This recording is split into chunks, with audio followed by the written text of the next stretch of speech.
going on, everyone? It's Corey here from the Breakevens, giving you another video today. Today will be my round 3 team review, where I will go through how my team scored last week, what trades I actually made, and what I'm looking to do in round 4. But before we get into that, let's go through the socials. So you can find us on Breakevens. At Breakevens Pod on Twitter, trying to hit 500 followers over there. So make sure you give us a follow and keep up to date with all the news and polls and our content. Or on YouTube, you can find us at the Breakevens. We're on the road to 200 subscribers, so make sure you hit that subscribe button. It really helps us out. Okay, how did my team go? It was an okay round. It wasn't as good as last week. It wasn't as bad as round 1. It was in the middle, slap bang in the middle. I scored 2,119, which saw me drop 5,692 ranks. So I've gone from top 5k to just outside top 10k, from 10,136 at the moment.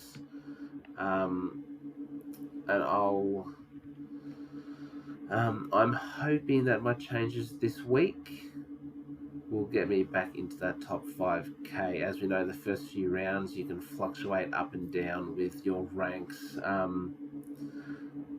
But I wasn't happy, but I also wasn't unhappy with that score. Obviously, people had better weeks, but that's okay because I'm going to charge forward for round 4. So let's see what trades I made and how my players scored. Alright, so this is how my team scored. Sam Dockley, 87, a bit stiff from 39 touches, a few clangers, a few frees, which didn't help his score. Is it on the chopping block? I'd say I need to see a bit more from the Doc this week. I know I said last week he scored 130. He probably deserved that, but oh well. Nick Dacos, 109, wasn't the greatest weather conditions for his game style, but still smashed out 109, which is what we need. If his bad games are 109, I'm pretty sure we'd be pretty happy with that.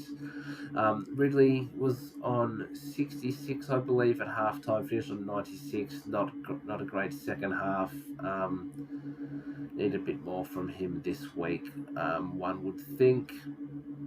Ruben Jimmy, 104, the Rising Star nomination for this week. Absolutely fantastic. Keeps getting better and better. Already made 70 odd K, so keep going, Jinby. I need you to keep stepping up for me.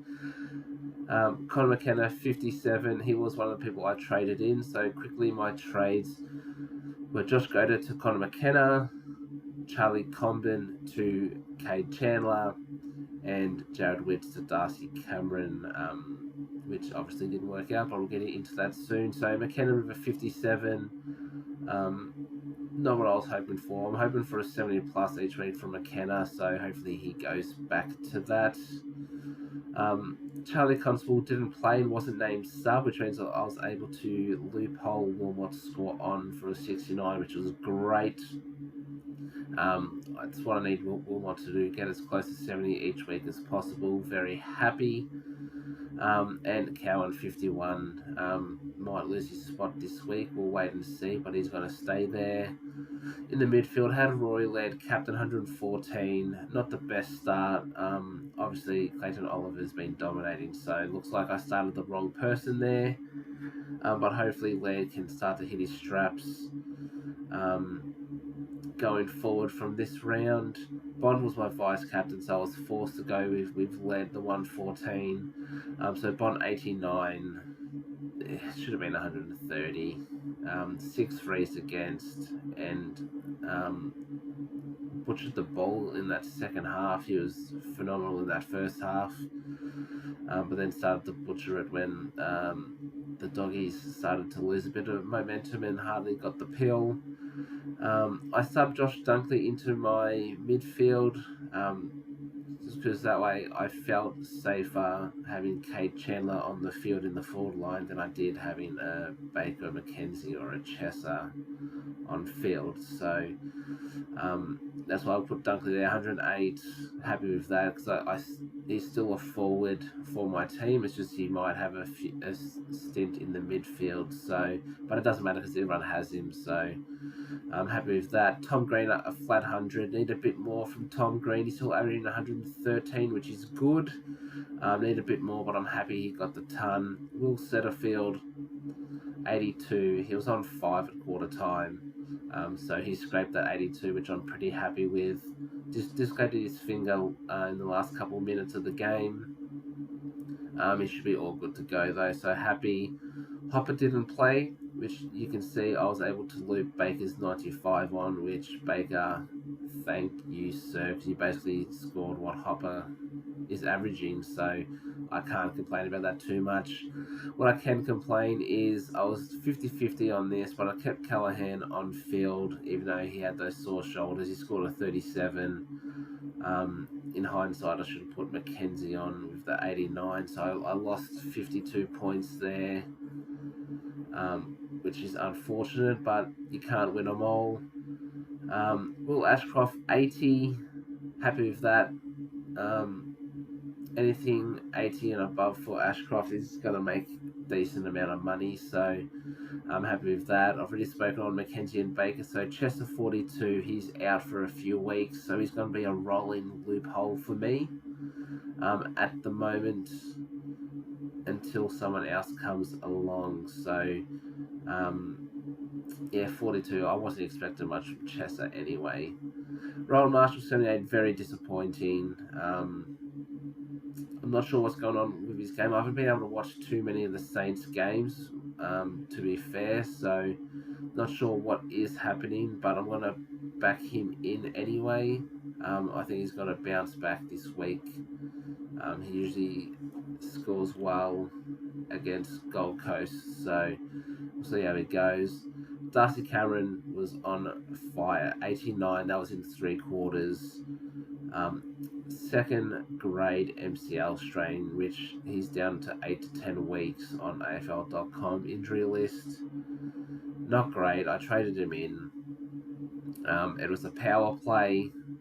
I thought Cameron could score similar to Witts at 130k cheaper, or 110k cheaper, sorry.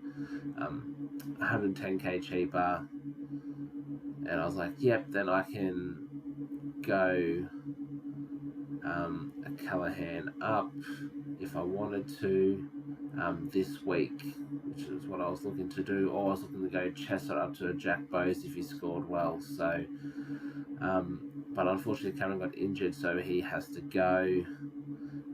Did have to use Madden for the loophole. Conor Rosie 126, bounced back. We knew he would. 126. That's more what we're expecting. He's averaging 105. So still room for improvement, but very happy. Tim Taranto 112. Could have been a bit more, but the butcher keeps butchering, but very happy.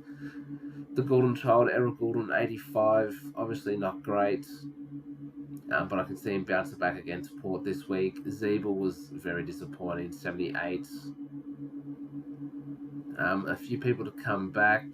I still think he goes at 100, so he's up to 400k, so very happy, can't complain.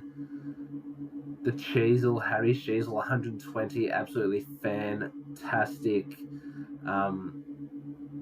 He's already gone up 106k in just 1 week.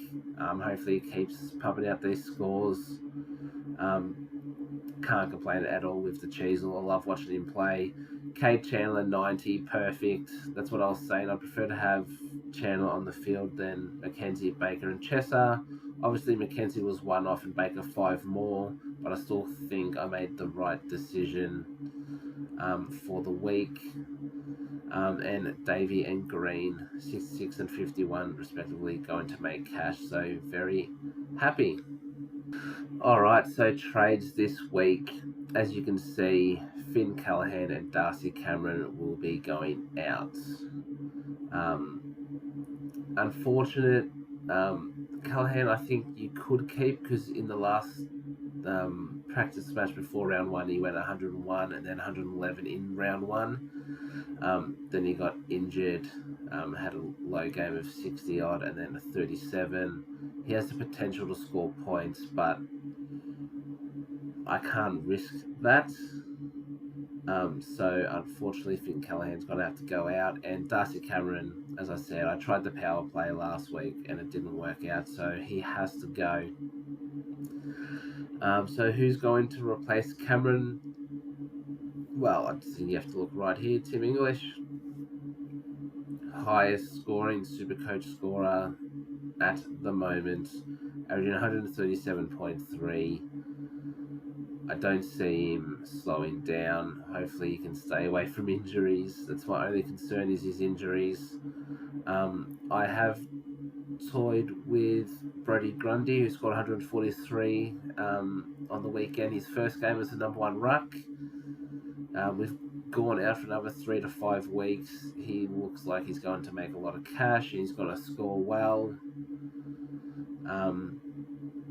But I don't want to miss out on English's scores.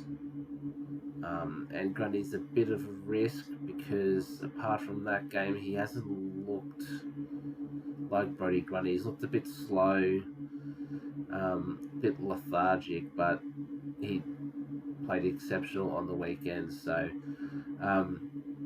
yeah, I think English is the safe bet. You know, an injury could be just around the corner.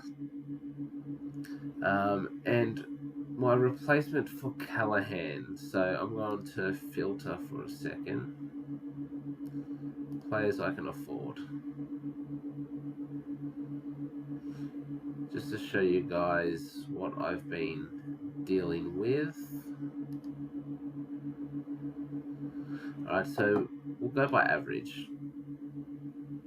So Jinby, Ashcroft, McKenzie, I already have them. Ryan Burns, averaging 73, not someone who I really want to get in. Will Phillips is a possibility, 71.5. Phillips is someone who I've been looking at, but LDU and Simkin to come back. I think Phillips loses his spot, or if he doesn't lose his spot, he loses his role, so I'm not going there. Bytel, no. Noah Long, he went up 61k last week. I think it was his time to get him last week, which is what I was originally going to do, but then that changed when I got Cameron for Wits, so that backfired. NWM, no thanks, don't like it. Ollie Hollins is playing good, but he's 200k now, so it's a no. Scott, no. Philippou playing well. I don't think he's going to make a whole bunch of cash though. Hughes, I don't like. Liam Henry scored 28, so I'm staying away there. Dersma, Bruin, Goda, no. The man I'm looking at is Harry Ralston. 139k, averaging 51. I feel like Callahan will be dropped before Ralston is. Just because those shoulder injuries. Now, there is a guy, Fahy, who's absolutely dominating in the seconds at the moment, could come in. I don't think Ralston loses his spot, so want to chuck in Ralston there. As we go through, actually, I won't go through. Actually, wait for this to load, and I'll confirm that because that's what I'm looking at doing. And complete trades. Confirm. Alright, so this is how the team is looking. So what I'm actually going to do, I'm going to sub Chesser here for Ralston.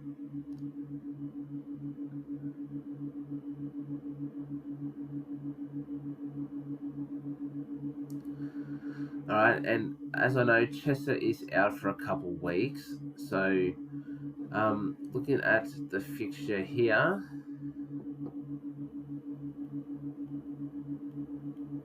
we've got Baker playing on Saturday night. So what I'm going to do is I'm going to have Baker emergency here, and if Baker goes 80 plus, or maybe even 75 plus, I'm going to keep Chesser on the field because he's not playing, which means my emergency comes on, and I'll take Baker's score. Now, if Baker has a stinker for whatever reason, I'm going to then sub on Mackenzie for Chesser. That way, if Baker stinks it up, I get a second chance to go on Cam, Mackenzie on field. So Chesser will go to the bench, Mackenzie on field, take his score. The reason I'm not looking at Ralston is because I don't think he has the scoring potential as these two. He's just pure cash gen there.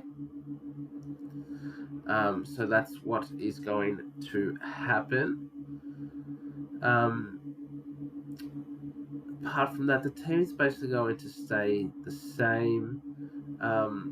Constable, if he's still out, I am going to loophole Wilmot with Cowan if he plays, so I'm going to do the same thing there. So unfortunately, I've got two players unfortunately not playing, but they should find their way back into the side in a few weeks, hopefully. Looking at VC and C options, I'm tempted to go with Dunkley against Collingwood and Doherty against North Melbourne. It's tempting, but I'm actually going to VC Rory Laird against the Dockers. He usually scores very well against them. And looking, Richmond Bulldogs could go a bunch. Richmond League points. Saints versus Gold Coast. Marshall absolutely tees off. Rosie against the Swans or Gordon against Port. I don't really like it. Tom Green against the Bombers could be a thing.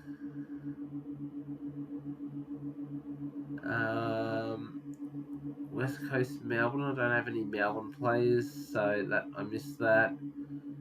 And I don't have any Geelong or Hawthorn players worth. Now, the other thing is there are rumours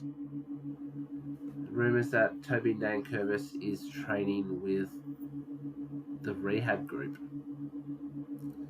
So if he's a possible out, then I will captain English and keep Laird VC. But if not, I'm actually going to captain Laird and I'm going to VC Dunkley.